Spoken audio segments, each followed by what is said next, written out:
Hi there, folks. We're back. Episode 3, Season 3. Matt, I'm feeling pretty good right now. I feel like we've been cooking with gas so far, and I'm ready to keep it going.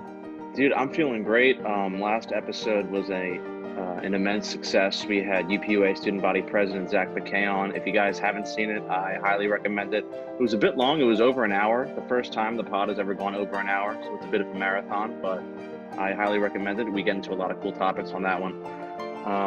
So what's the breaking news we got today, Matt? Big COVID news today. Big Mm-hmm. Ten news today. Penn State athletics and revealed that 30 to 35% of coronavirus positive Big Ten athletes have a condition known as myocarditis, which we are joined today by sports editor Will Pegler to talk more about that. He wrote an article about it earlier today. Will, how you doing? How's it going, guys? Thanks very much for having me. It's good to be back. It's good to see you guys. It's over Zoom, but it's still great to see you guys again. Thanks for having me. Well, we were worried that we weren't going to even get to talk to you that much this semester on the pod because the Big Ten canceled the season. But nevertheless, there's still rumors and other fun news to break down right now. Yeah, I mean, there's pretty much been news just about every day with the Big Ten. We can get right into it, though, I guess, if we want to talk about it. Obviously, there's been a ton of reports about when season could start. But the most recent news, the Penn State, so the director of athletic medicine at Penn State, Wayne Sebastianelli, he was on a state college area board of directors meeting on Monday night, and he discussed that condition, myocarditis, and explained that by his estimate, this isn't a confirmed number, but 30 to 35% of Big Ten student athletes who have contracted coronavirus have this condition that is basically, it's just described as inflammation of the heart that could be really serious if not treated. That's pretty scary news, especially considering, they were talking about a delayed Big Ten season. Obviously, there was October 10 rumors, there was Thanksgiving rumors, and hearing this, I mean, that if student athletes, football players, or not all student athletes, if they're dealing with something like that, I mean, that is scary stuff, and pretty big news to discuss. Yeah, I mean, it's definitely a scary thought thinking about, and the thing is, we don't know if these were pre-existing or if they came because of COVID, accelerated by COVID, which is definitely a scary thing to think about. Will, obviously there's still a lot of things that are being talked about, but how much more does this complicate the Big Ten potentially coming back later this year? A whole lot. I mean, things were already super complicated with all these different plans.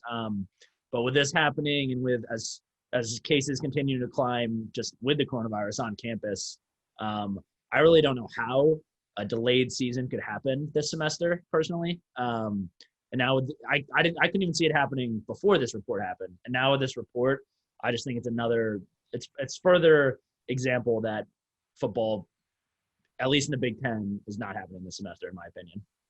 Or this fall, I should say. Yeah, so I saw that Sports Illustrated said that the existence of this myocarditis was a quote-unquote a game changer in the Big Ten and Pac-12's decision to postpone that. So was this information available way back in early August when they put the kibosh on the season? So over the summer, an Ohio State lab or research lab put out some data, and it was taken over a few months over the course of the summer, and it was reported that 15% of student athletes have this or 15% of those who have coronavirus have myocarditis, this condition. So that was told to the Big Ten and the Pac-12, and it was, like you said, in that Sports Illustrated report with that data, I think that further added to their decision to postpone the fall season. So yeah, they did have. It wasn't as big of a number as what we're looking at now, but they did have data on it. Dr. Spacinelli is with Penn State. Why did he say Big Ten instead of just Penn State athletes? Honestly, I was wondering that as well. I guess he had a lot of information, or he was maybe making an estimate based on what he knows at Penn State, and just assuming that if things are any worse or similar to the situation that's happening at Penn State, then that's probably what the number is based around the Big Ten. But I'm not 100% sure on that. I don't know how much information he has. I'm assuming he knows just about everything about what's going on here at Penn State because he's the director of medicine, but not 100% sure on what he knows about the Big Ten as a whole. So let's take it back to the very beginning of. I feel like the Big Ten, aside from like the Big Ten and the Pac-12, basically made the decision to postpone around the same time. But one of these conferences pretty much stayed quiet since then, and the other one, the Big Ten, the whole thing just kind of turned into a huge fiasco. Right. So, like, what started that in the very beginning? Well, so people were originally pissed just because the Big Ten in August put out that updated like conference only 10-game schedule, and then only 6 days after that they decided to postpone all fall sports. So that was the original reasoning for why people were so upset. And there was parents associations writing letters. Now players, I think 8 Nebraska players are suing the conference. But that's what got people fired up, which is because they wanted to know like what changed in between that time period. But after those few weeks when people were really upset, Kevin Warren put out a statement, the commissioner of the Big Ten. He put out a statement that basically said there's no way this decision is getting reconsidered. We are not playing football or fall sports in these next months, and this isn't getting re-looked at. Here we are now. There's all these reports of like yesterday was an October 10 start. Earlier last week it was Thanksgiving. So it's wild. Every day there's a new report of when the conference might start football, and it's honestly hard to keep up with. And the more it happens, for me it's just hard to believe because it's just like there are all these different outlets reporting on, when they might talk about a start. But then even with the October 10 opening of the season, the Nebraska athletic director said there's no truth to it. So it's kind of, we're hearing a lot of different things from a lot of different sides. And that just makes me think that there's not really a lot of truth to what's being said, but we'll see. Will, how much fault would you place on the NCAA over the conferences? Because, I mean, to me, just at first glance, it seems kind of weird that we have 3 conferences that are playing right now, the ACC, the Big 12, and the SEC. Then we have 2 major conferences, the Big 10 and the Pac-12, just aren't playing. So there's that weird imbalance. How much blame would you put on the NCAA for not taking more executive action? Definitely. That's a really good point, just because of how disjointed it is right now. And it feels so weird. But James Franklin talked about that when he met with the media in August, shortly after the decision came out. That's one of the reasons he was super frustrated. He understood why the Big Ten made that decision. And I think a lot of blame is being put on the Big Ten, and rightfully so. But I agreed with what he was saying just on how I think the NCAA definitely could have done a better job of unifying, especially the Power 5 conferences. I mean, in terms of making a decision, especially based on football, I think it would have been a lot more effective if all 5 heads of those conferences met and actually maybe discussed some sort of action plan. Because it's not like it's that different for the Big Ten or the SEC. Like everybody's facing the coronavirus. You know what I mean? It's not different. So I think it's a really good point, and I think it would have been effective if they kind of attacked it all 5 together rather than just splitting off and some teams joining other conferences. Notre Dame's in the ACC now for the season, so things like that are just wild.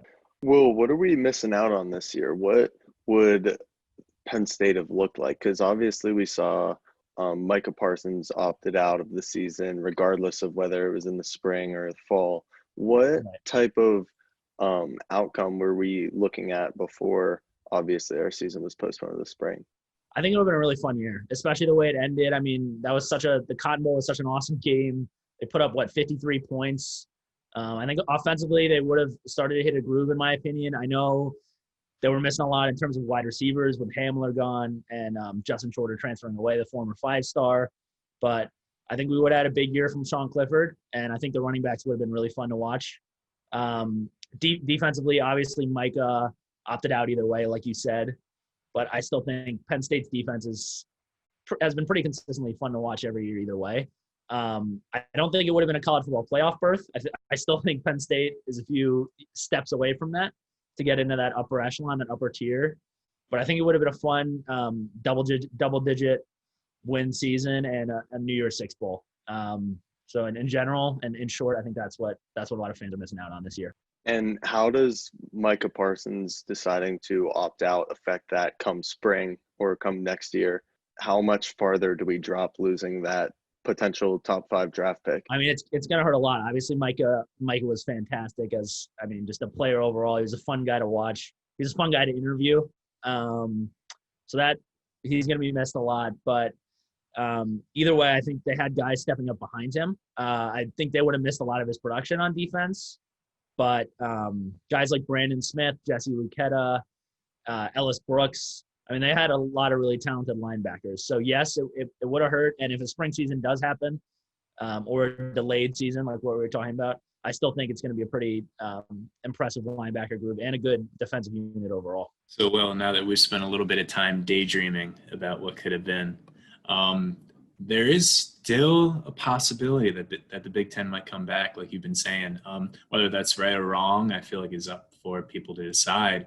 But if the Big Ten does go to the route of the ACC, Big 12, and SEC and decides that they are going to play this year, what would that look like? Is a bubble a possibility? I've heard probably not, but is it? We don't know yet. So what are your thoughts on that, Will? What have you heard? I think, there's definitely a lot of issues with it. Looking at it just right now, just if they did start, say, October or after Thanksgiving, the first issue would be what happens with the other conferences. Obviously, the other conferences are going to be, at the tail end of their season, middle to late parts of their season. So are they going to compete with other conferences? Will there be a playoff? I don't think the Big Ten can still be involved if they do a delayed start because they're just going to be so much further behind. So that's going to be a huge issue. I don't know how that's going to get tackled, honestly. And for the bubbles, I know they did discuss maybe utilizing like arenas in the region or just general domes. But if they do it in November, obviously a lot of those are going to be being used by NFL teams. I know people are talking about like Ford Field in Detroit, where the Vikings play. They were discussing that, but that would only work if they play in the spring. So a bubble or a dome type of atmosphere would be logistically pretty tough. So I think even if they do go delayed, I think they'd have to still play at their respective home fields and just do limited travel. Obviously, really strong precautions with each team, but yeah, that's where I think where it stands as of now. So it looks like the land grant trophy might finally be one of the biggest trophies of the year, I'd say. I was watching Scott Van Pelt kind of went viral because she had like a really fiery take about everything after the report came out earlier last week about a possible Thanksgiving start. And he basically called it nonsense. And he was kind of mentioning some of the things I just talked about, like how, they're just going to play like conference. He was citing different like conference trophies and, little conference rivalries. And I was like, hey, land grant trophy, man, that could be the Big Ten national championship this year. So who knows? I've always liked, what is it? Paul Bunyan's axe. Who's that again? I'm pretty sure that's a Big Ten one. Minnesota. Might be Wisconsin. Minnesota. That's what I thought. Minnesota. It is, in fact, Minnesota, Wisconsin. That's the magic of Google, listeners. That's Paul Bunyan's axe. That is a classic one. I do like that trophy a lot. Doesn't have quite the messy charm that the land grant has. Obviously, the king of all rivalry trophies, but it's definitely up there. A big axe to run around with. That's kind of dangerous, but hey. Looking pretty cool. Maybe that'll be what happens. It'll just be each team will just put as much as they can into their conference rivalries, and that'll be like the biggest piece of the season. Who knows? Just a little 10-game conference schedules. The land grant trophy is already the most majestic-looking trophy there is. So, like, it would make sense if, given the, everyone's always saying unprecedented times. So, given these circumstances, who knows if the land grant trophy becomes the golden grail that everyone is going to end up fighting for in whatever happens this season. Well, obviously we don't know yet, but what is your prediction on how this will affect like eligibility coming over into the following year? Say if we don't have a spring season, it kind of just gets scrapped until next fall. How will that affect eligibility of certain players and their draft eligibility as well? Yeah, that is going to be a mess as well. I know they talked about moving eligibility back, so that is going to be difficult, obviously, for, like you said, if a spring season doesn't even happen, because that's going to be hard too. I don't know how they're going to decide for guys who would have graduated. how they're going to fit them on the roster with guys who are arriving as freshmen. That's something I've been thinking about. I don't know how they're going to make space or how they're going to decide the rules for eligibility. I know when this all started, not even for football back in March in 2020, they granted another year of eligibility for all the spring athletes. But for a football team, that's going to be hard. I mean, obviously, it's already like 100 guys on the roster at least. And it's going to be, like I said, dealing with other, recruits coming in that are also being affected by this. So I don't know how they're going to – maybe they'll pick – not pick, but maybe they'll set like a limit for how many can get eligibility. And I think some guys, if the spring season doesn't happen, will just decide to move on. I mean, I wouldn't be surprised if Pat Fryermuth does that. I mean, these are random guesses, obviously, but Journey Brown would be a guy maybe that could. He would obviously benefit from another season happening, but if he loses out on a whole year of college football, then who knows? So things like that are going to be added on to the long list of issues that are going to need to get figured out. Yeah, and with that, we'll see, I think, some players with that extra year of eligibility that just like really love college football will stay. But then we might see, since there will be potentially less players in the draft because they now have an extra year of eligibility, we might see some players that we wouldn't see leave early opt out of the season, go to the draft. Will, I wanted to ask you about one of the reports that came out earlier this week about the Big Ten possibly resuming October 10th seemed to have been because the President of the United States himself got involved in the matter and spoke to the Big Ten Commissioner, Kevin Warren. And I remember Trump added that, the decision was, quote, on the 1 yard line. And then I saw Yahoo Sports' Pete Thamel write an article basically saying that his Big Ten sources essentially laughed at that notion. What should we believe in this? The Big Ten put out a statement later that afternoon, kind of politely saying no. They claimed the use of the word immediately was not correct. They're not going to immediately start. The 1 yard line thing was wild too. But I think the one thing they admitted to was that it was a productive discussion, whatever that means. They said Commissioner Kevin Warren and President Donald Trump had a productive discussion. But Pete Thamel, I read that as well. The Yahoo Sports reporter, he explained basically the start of the discussion of Thanksgiving start is already kind of crazy and would be impossible to do. The thought of starting immediately is a joke. I think mainly because a lot of the Big Ten teams, they don't even have their players on campus essentially right now. I just think that turnaround is it's too quick to be possible. I was just gonna say, I found it interesting how he has been pushing so hard. Trump, I'm talking, has been pushing so hard to get the Big Ten, but really hasn't said anything about the Pac-12. I know, he's just leaving the Pac-12 out to dry. I know, it's a random. He must like football with defense. Will, thank you so much for joining the pod, making your return. Thank you guys for having me. Obviously, you guys said football's not happening, but it's still nice to talk some sports. And yeah, not happening for now. Yeah, not happening for now. Fall sports are not happening for now, but we'll see. We'll probably have it. We'll have, by the time this episode gets released, we'll probably have 8 more reports of different dates that the season could start. Honestly, so. But yeah, thank you guys very much for having me. It was good to see you guys, and hopefully be back soon with better news.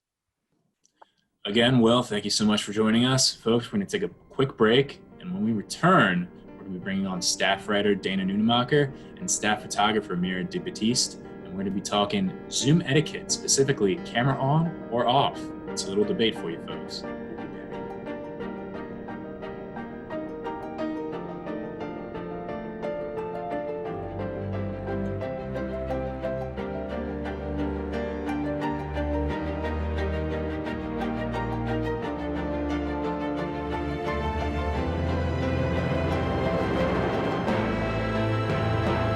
Hello, folks. We're back from our little break, and as you can see, at least for the people on YouTube, we are joined by staff photographer Mira DiBattiste and staff writer Dana Nunemacher. Guys, how you doing? Good. How about you? Doing good. Awesome. Well, I think both you guys are first-time guests on the pod, right? This is actually I was on the spring semester when we rode the Wienermobile. Oh, right. Yeah, I forgot about that. Yes, so 2-time podcast. So maybe you can have an advantage over Mira. I don't know. Maybe. This is my first time, so. Yep. So what are you guys debating today, guys? Who's what sides? So we're going to talk about whether or not you should keep your camera on or off during a Zoom class. And I am team off, even though I'm currently on, which brings me to my first point. If you are required to have your camera on for your class, or if your professor specifically asks you to keep your camera on and it's off, you're a coward. But in any other situation, the camera is off. For a lot of reasons that we'll get into, but I'll let Dana introduce her side as well. Yeah, so I am team camera on because I think just overall, if you don't have your Zoom camera on, you are a coward. That's how I feel. I said what I said. You are in college, people. It won't pain you to turn on your camera. Just do it. It's not about pain though. I know, that gets distracting. You've seen the videos of these kids on TikTok of their roommates running in from the door and picking them up and taking them out. Now the whole class stops. The whole class is either watching your shenanigans of Spider-Man coming in, the professor's watching. It's funny. Don't get me wrong, they're great videos. But I'm trying to learn how to do calc. I need to I need to focus. So seeing you in the corner get abducted by Spider-Man is so distracting. I mean, I haven't had that happen personally yet, but for me, it's just more of a respect thing. If I was a professor, especially out in the spring semester, I think camera off was okay just because we were getting used to this. But I think now, especially with a lot of professors having a whole semester of Zoom classes, it's just a respect thing for me. I'm a TA for a class, and when my students don't have their cameras on during lab, I don't want to say I get offended, but it just kind of really puts me down. It makes me feel like they don't like me. That helps me focus because knowing that my professor can see me means that I can't be on my phone. I can't be doing other things. Don't be on your phone anyway. You know what I mean? Yeah. You're old enough to know now, to not be distracted. But even then, professors know that people are distracted. Since the dawn of lectures, people have been on their phones, not paying attention, on Tinder or whatever. People... So I don't want you to have to see me maybe dip out for a minute. But even then too, there's mornings where I'll bring my laptop out to the kitchen and I'll make a little cup of coffee and I'm still listening, I'm still engaged, we're still focused. But again, I don't want you to have to watch me walk to my kitchen because now I'm watching you. Where are you going? Who are you gonna get bring something, or do you have a dog? Can I see the dog? Now I'm watching you. Now I'm distracted. I love when professors' kids come on. That is hysterical. That has nothing to do with the point. Well, it kind of is. Sometimes keeping that camera on does just give you that little hint of entertainment that you need in a day. The other day I had a professor, her son came in, and it was fabulous because it's a 700-person class, so it's being streamed through YouTube, and it made my day.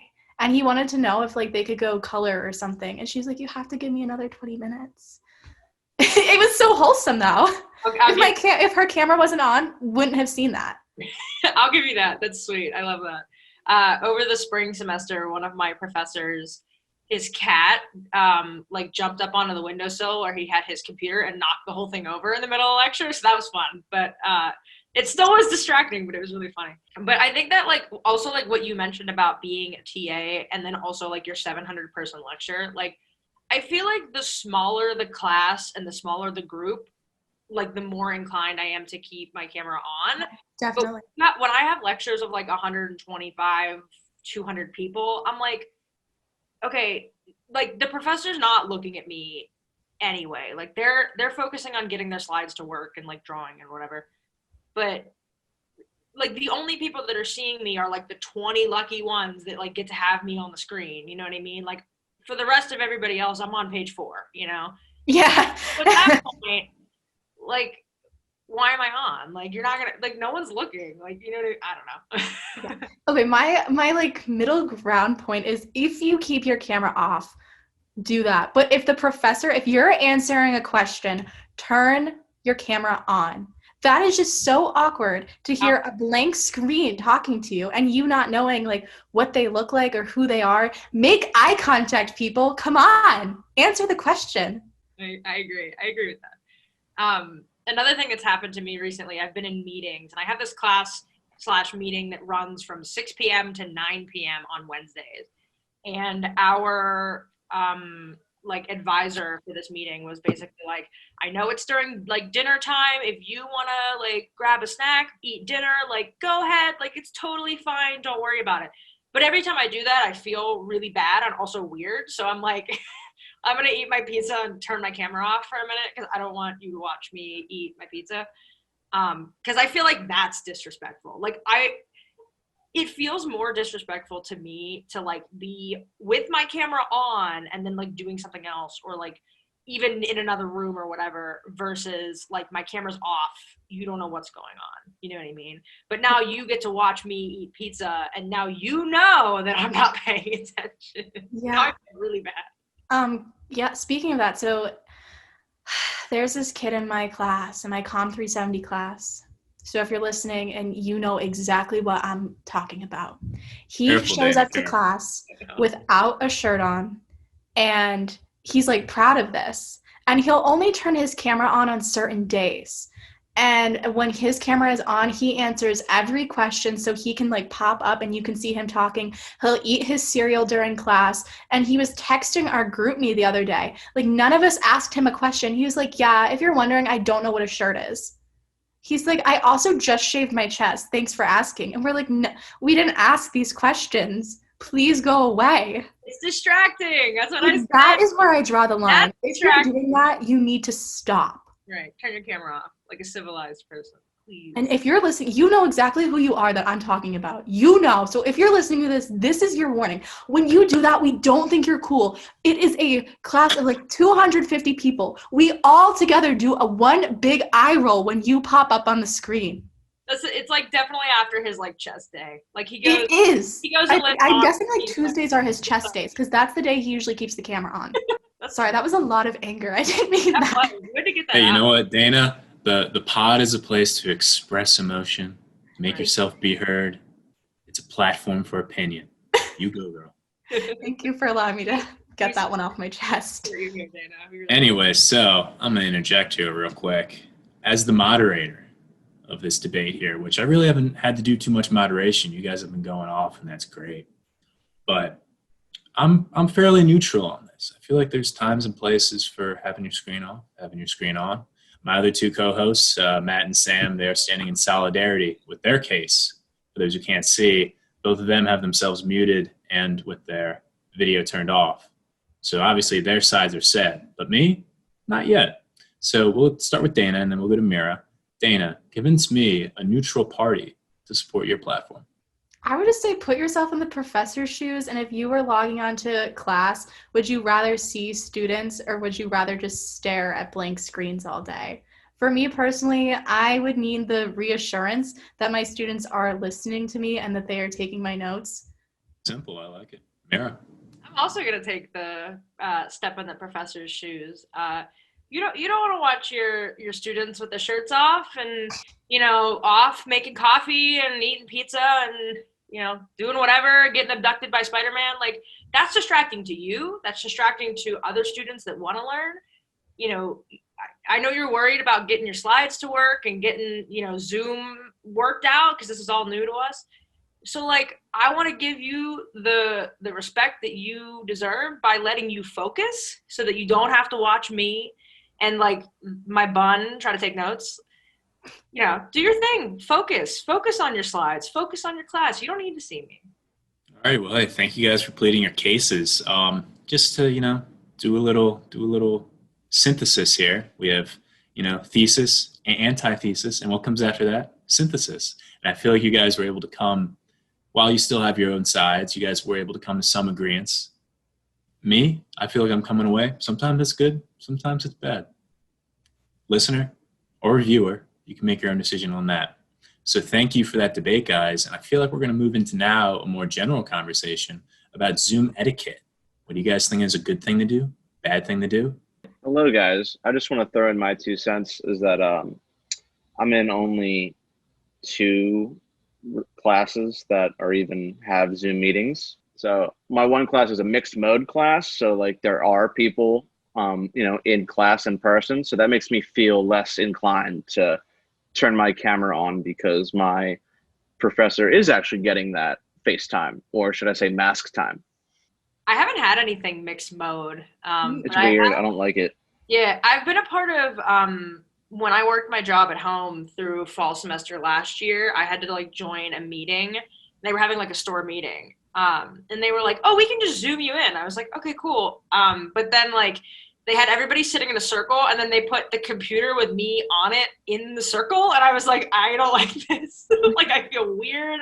This is not." I hated it. It was terrible. I just had to sit there like I'm in the circle, like hello. Like it was bad. I didn't like it. Like the way it's set up for my class is I believe like the Zoom gallery of the people on Zoom are like on the big screen in class. But then like my professor's camera, it's not trained on her, but it's trained on like the classroom, which is odd because like it's a 200-person classroom, but it's a 20-person class and 15 of those people are on Zoom. So you just see an empty classroom essentially. You just hear my professor talking. It's an interesting environment to learn for sure. If you're not talking or like if you're listening to a lecture, please, I know we've said it a million times, but mute yourself. Oh, Mute yourself. Yeah, that's a big one. that's something people still struggle with. I know. And I'm like, I guarantee you, first of all, nobody wants to hear anything. But number 2, I feel like everybody's in agreement. Like, please keep yourself on mute. And like every class that I've had, I've heard like somebody yelling in the background, and like in the middle of class, not like, oh, I just joined a Zoom call and I'm unmuted because that's how I entered. Like, no, we're like halfway through lecture and I all of a sudden hear your roommate screaming about The Bachelor. And I'm like, oh my God, what is happening? One girl this week, she said that she was going to go make nachos, and our professor was like, "Oh, enjoy it." And then she was really embarrassed. Oof. Yeah, I feel like you can avoid a lot of embarrassment by just simply having yourself on mute. Let the record show that there is an audio setting that you can go into your audio settings and make it so every time you enter a Zoom, you're just on mute already. I have that set. It's really easy. I think I never unmute myself unless I'm like directly added in class. Yeah. So here's a question for you guys. I feel like it's one of the most common Zoom etiquette questions. Eating on camera, allowed or not? No. Okay, Turn your camera off. my TA class that I took in the spring, we would always have dinner together when we were in person. So when we went virtual, we continued that. But unless it's a mutual agreed thing, no. I agree. Like, I think my only like exception, I guess, is like if you, not to say like if you would eat it in class, because I know you're not supposed to, but if you've got like a granola bar, all right. Like, yeah. But don't sit here with like a full plate of like pasta and shrimp and like this. No. Like, would you bring it into a classroom? No, then don't. Like, I even feel bad. Like, I have a big giant water bottle that I drink out of constantly. And like, I feel bad drinking water over Zoom versus like, I can't imagine like eating a full day. Like, no. See, you guys are against it. For me, it depends. All right. You know, sometimes classes can come at awkward times for people. I know as a college student, I have trouble finding times to just getting a meal. Basically, I'm like always eating a granola bar on the way to class or something. You know, if that's the time that you have to be able to, you know, have some grub, I'm fine with it. Now, there's a difference between, you know, sitting back, maybe you have the plate off camera, you take a bite every now and then. But if you're like, I don't know if people can see this, but if you're just right up to the camera, you know, feasting, I'm not for that. You know, it's all about compromise, you know, that camera length. I don't want to see. Now while like on camera versus off camera for eating is like one thing, and you know, I can sway either way given the circumstances. But one thing is for certain is that if you're eating in class on Zoom, you have to be on mute. I don't want to hear your chomping and your slurping. Oh no. I don't want I that. want to hear that in person. I don't want to hear it over Zoom. Exactly. No. This is a life etiquette tip. Don't do it. Please don't do it. Speaking of my dog. Mira, mute yourself. Let's talk about this. So I personally, like, I can't stand, Matt, you talked about my dog is flipping out. Anyway. Hey, that's Zoom Mute for you. yourself. So, if you have your camera on, please, like, don't be like here, but also don't do this thing, please. Don't do like the eyes up all the way back thing. Like, it's weird. I have questions for you. I'm a photographer. It makes me anxious. Like, please don't do it. Like, it's weird. How do you guys I don't feel see about anything wrong virtual with this. backgrounds? Like, are they just? I feel like at first they were really cool, but now they're just really corny. My laptop is old and I can't do wrote it. a whole article about using the different Zoom backgrounds, and I say no, don't do it anymore. I can't even do it. My laptop's too old. Oh. Yeah. Here's the thing. If it's funny, maybe.